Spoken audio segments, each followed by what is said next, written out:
Good evening students, god bless you और welcome to my YouTube channel Kuloni sir commerce classes में आपका स्वागत है। मैं पढ़ा रहा हूँ आपको पार्टनरशिप का admission of a new partner और बहुत ही इंपॉर्टेंट क्लास होने वाली है आज हमारी।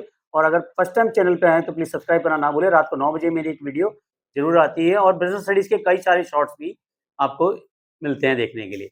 रोज़ एक नया शॉर्ट्स, रोज़ एक वीडियो और जुड़े रहेंगे। बेल आइकन को प्रेस जरूर कीजिए ताकि आने वाले वीडियो के नोटिफिकेशन आपको डेली मिलते रहें और जुड़े रहें मेरे साथ। कहीं भी दिक्कत नहीं आएगी आपको। और आने वाले समय में मैं आपको केस स्टडीज से रिलेटेड बिजनेस स्टडीज की कई सारी चीजें सॉल्व कराऊंगा। स्टार्ट करते हैं क्वेश्चन। एडमिशन ऑफ पार्टनर की बात करते हैं तो नाम से पता चलता है यहाँ पे नया पार्टनर एडमिट हो रहा है। दो पार्टनर हैं, मान लेते हैं एक पार्टनर हमारा रामलाल है, एक मोहनलाल। दो पार्टनर है और तीसरे पार्टनर श्यामलाल को वो पार्टनरशिप में लेना चाहते हैं। तो भाई श्यामलाल को पार्टनरशिप में लेने के लिए कुछ रूल्स तो समझने होंगे, क्योंकि पार्टनरशिप क्या है, मिनिमम दो पार्टनर तो चाहिए होते हैं। और पार्टनरशिप के लिए सेक्शन 31 में एक बात कही गई है, वो आपको समझना होगा।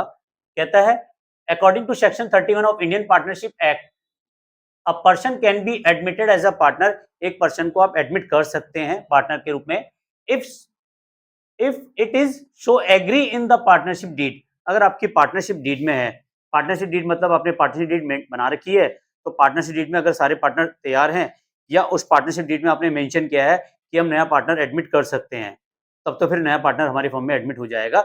लेकिन अगर पार्टनरशिप डीड ही एब्सेंस हो जाए, मतलब पार्टनरशिप डीड ही नहीं है हमारे पास, तो जब पार्टनरशिप डीड नहीं होती है उस केस में क्या होता है, जब तक सारे पार्टनर सहमत ना हो तब तक हम पार्टनर को एडमिट नहीं कर सकते। समझ में आ गया? एक देखो सेक्शन 31 में पार्टनरशिप डीड में साफ साफ बताया गया है, सॉरी सेक्शन 31 में सारी चीजें क्लियर कर दी गई हैं। पार्टनर्स को हम एडमिट कर सकते हैं अपनी फर्म में अगर पार्टनरशिप डीड में है मेंशन, पहला पॉइंट। और पार्टनरशिप डीड एब्सेंट है तब उस केस में क्या होगा, जब तक सारे पार्टनर एग्री नहीं होंगे तब तक हम पार्टनर को एडमिट नहीं कर सकते अगर हमारे पास डीड नहीं है। आई होप समझ में आ गया होगा। जैसे ही एक पार्टनर फर्म में एडमिट हो जाता है उसको दो राइट्स मिल जाते हैं। पहला राइट्स हो जाता है प्रॉफिट में हिस्सेदारी, उसको फर्म के प्रॉफिट और लॉस जो भी होगा उसको हिस्सेदारी हो जाएगी। जिस दिन वो एडमिट हो जाएगा उस दिन से उसका मीटर घूम जाएगा। मतलब जिस दिन वो फर्म में एडमिट होता है उस दिन से लेके उसको, मतलब ईयर एंड तक जब आपके अकाउंट क्लोज होते हैं वहां तक का जितना भी प्रॉफिट होता है और या लॉस होता है उसमें उसकी हिस्सेदारी हो जाएगी।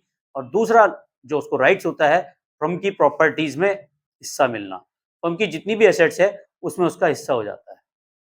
इसके लिए वो दो चीजें देता है, एक देता है वो गुडविल की अमाउंट और एक देता है कैपिटल की अमाउंट। कैपिटल की अमाउंट से उसको प्रॉपर्टी में हिस्सा मिलता है और जो गुडविल को कंट्रीब्यूट करता है उससे प्रॉफिट में हिस्सा मिलता है। तो ये बात आपको समझनी है। यहाँ तक समझ में आ गया या आगे बढ़ूं? आ गया, चलिए। तो एक छोटा सा हल्का सा कहते हैं, जब एक फर्म में पार्टनर एडमिट होता है तो उसे कितने राइट्स मिलते हैं? दो। पहला राइट्स मिलता है फर्म की प्रॉफिट में, जो भी उसका प्रॉफिट और लॉस है उसमें उसका हिस्सा। दूसरा फर्म की जितनी भी एसेट्स हैं उसमें उसका हिस्सा। अब जब पार्टनर फर्म में एडमिट हो जाता है तो डेफिनेटली हमारे यहाँ बिजनेस में चेंजेस आएंगे आएंगे। और वो चेंजेस क्या आएंगे, ये 6 चेंजेस मैंने लिखे हुए हैं, ये 6 चेंजेस आपको समझने होंगे। पहला चेंजेस है जो भी हम कैलकुलेट करेंगे प्रॉफिट शेयरिंग रेशो को। पहला चेंजेस क्या आएगा भाई, जब दो पार्टनर का प्रॉफिट शेयरिंग रेशो था उनके उस समय कुछ और था, अब जब एक नया पार्टनर फर्म में आएगा तो डेफिनेटली हमारा प्रॉफिट शेयरिंग रेशो चेंज होगा। इस केस में हमें सेक्रीफाइसिंग रेशो को कैलकुलेट करना होगा। कोई ना कोई पार्टनर सेक्रीफाइस कर रहा होगा, डेफिनेटली न्यू पार्टनर तो गेन ही करता है। तो सेक्रीफाइसिंग रेशो हमें कैलकुलेट करना पड़ेगा और उसी के बेस पे न्यू रेशो भी कैलकुलेट करना पड़ेगा। इसके केसेस हैं वो मैं आपको अगले टॉपिक में सिखाऊंगा। नेक्स्ट आता है आपका, इसके बाद जब आप प्रॉफिट शेयरिंग रेशो को कैलकुलेट करते हैं तो आता है फिर कैलकुलेशन ऑफ गुडविल। दूसरा केस क्या आ गया, कैलकुलेशन ऑफ गुडविल। तो गुडविल की कैलकुलेशन करना है, यहाँ गुडविल के केसेस बनेंगे वो भी मैं आपको अगले टॉपिक में सिखाऊंगा। इसके बाद आता है आपका जो एसेट्स और लायबिलिटीज का आप क्या करते हो, रिवैल्यूएशन करते हो, रीअसेसमेंट लायबिलिटी का करते हो। जो आपके एसेट्स और लायबिलिटीज हैं उनका क्या करते हो, रिवैल्यूएशन। रिवैल्यूएशन का मतलब होता है, देखो आज फर्म की एसेट्स आज की डेट में कुछ और हैं, आज से 10 साल पहले हमारी फर्म की एसेट्स की वैल्यू कुछ और थी। मान लेते हैं एक लैंड ली थी हमने 5 लाख की, 10 साल बाद उसकी वैल्यू डेफिनेटली 15-16 लाख या कुछ तो बढ़ गई होगी। तो कुछ एसेट्स की वैल्यू गिर गई होगी, कुछ एसेट्स की वैल्यू बढ़ गई होगी। तो हम एसेट्स का क्या करते हैं, रिवैल्यूएशन अकाउंट बनाते हैं और जो लायबिलिटीज हैं हमारी उनको रीअसेस करते हैं, देखते हैं वो बढ़ी हैं या घटी हैं। ठीक है। नेक्स्ट इसमें आता है adjustment of reserve accumulated profits and losses. Adjustment of reserve accumulated profit and losses, इसमें हम क्या करते हैं, जो भी फर्म के पास पुराने प्रॉफिट्स हैं, पुराने लॉसेस हैं, वो उनका हक जो है वो पुराने पार्टनर्स का है तो वो पुराने पार्टनर के ओल्ड रेशियो में ही डिस्ट्रीब्यूट होगा। ध्यान रखना, फर्म के जितने भी पुराने प्रॉफिट्स होते हैं या पुराने लॉसेस होते हैं वो ओल्ड पार्टनर के ओल्ड रेशियो में ही डिस्ट्रीब्यूट होते हैं। नेक्स्ट आता है adjustment of deferred revenue expenditure.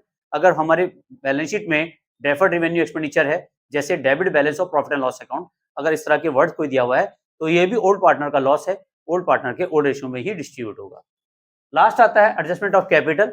Adjustment of capital इसमें सीखेंगे ओल्ड पार्टनर के बेसिस पे और न्यू पार्टनर के बेसिस पे। ये सबसे इंपॉर्टेंट है और बोर्ड एग्जाम में इसी का क्वेश्चन हर बार देखने के लिए मिलता है, यानी कि कोई पार्ट नंबर 6। आई होप इतना समझ में आ गया होगा। कोई डाउट्स, कोई कंफ्यूजन, इनमें से कोई चीज समझ में नहीं आई हो तो दोबारा समझा सकता हूँ। जब एक पार्टनर फर्म में एडमिट होता है तो कितनी बातों का ध्यान रखना है? 6 बातों का। पहली बात जो आती है, क्या आती है बताओ? सबसे पहले प्रॉफिट शेयरिंग रेशियो जो चेंजेस हुआ वो देखते हैं। दूसरा आता है हमारा गुडविल की कैलकुलेशन करना।